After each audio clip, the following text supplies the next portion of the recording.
Miftah Maulana alias Gus Miftah, utusan khusus Presiden, dapat kritik keras dari masyarakat usai videonya yang mengolok-olok pedagang es teh. Naturalisasi ini diserang warganet.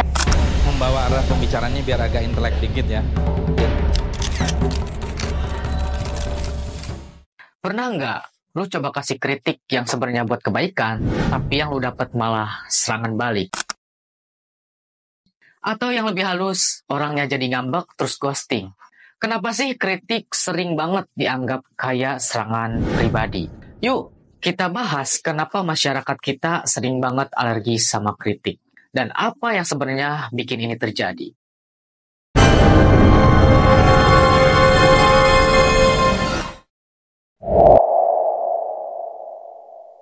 Oke, pertama-tama kita perlu pahami dulu kenapa kritik itu sering banget dianggap sensitif. Ada dua alasan utama. Nah, yang pertama, budaya kolektif kita yang menekankan harmoni. Jadi, kita cenderung menghindari konflik karena takut merusak hubungan. Nah, yang kedua, kritik seringkali disampaikan dengan cara yang nggak enak didengar. Jadi, lebih mirip serangan daripada saran. Tapi faktanya, penelitian dari Psychological Science menunjukkan kalau orang lebih cenderung menolak kritik karena rasa takut disalahkan atau malu. Apalagi di sosial media, kritik sering dibalut sarkasme yang bikin orang defensif.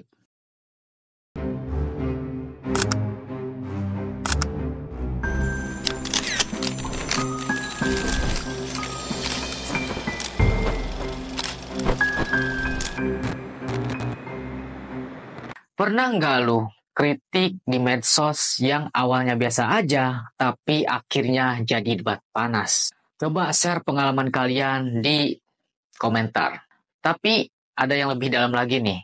Yuk kita bahas apa yang bikin kritik terasa berat buat diterima. Oke, ada alasan psikologis yang bikin kritik terasa berat. Yang pertama, kritik itu bisa memicu ego defense mechanism.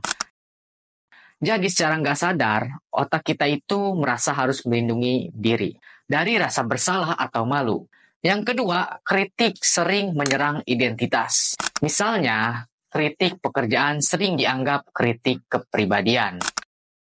Menariknya, penelitian bilang kalau orang growth mindset lebih bisa menerima kritik dibanding mereka yang punya fixed mindset.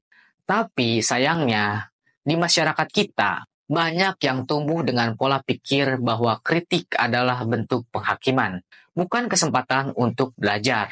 Tapi jangan salah, kadang bukan kritiknya yang salah, tapi cara menyampaikannya yang bikin masalah tambah rumit alias runyam. Jadi gimana ya cara agar kritik lebih terima? Yuk masuk ke segmen solusinya. Sebenarnya, ada kok cara supaya kritik nggak lagi jadi sesuatu yang bikin orang defensif.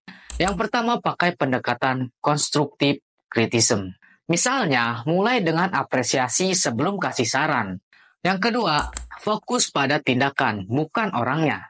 Yang ketiga, pilih waktu dan tempat yang tepat buat menyampaikan kritik. Nah, buat penerima kritik, coba latih diri dengan active listening.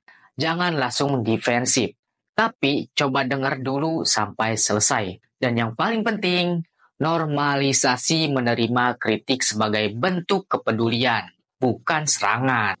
Kalau lu punya pengalaman berhasil kasih atau terima kritik, share dong di kolom komentar. Siapa tahu bisa jadi inspirasi buat yang lain.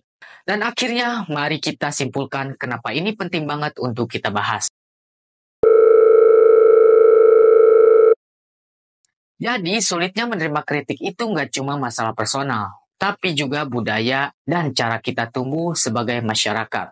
Tapi kabar baiknya, dengan mindset yang tepat, kita bisa bikin kritik jadi alat buat tumbuh, bukan sekedar pemicu konflik. Kalau lu suka konten kayak gini, jangan lupa like, share, dan subscribe, biar nggak ketinggalan diskusi menarik lainnya dari Learning Media. Dan jangan lupa kritik konten ini juga kalau ada yang kurang.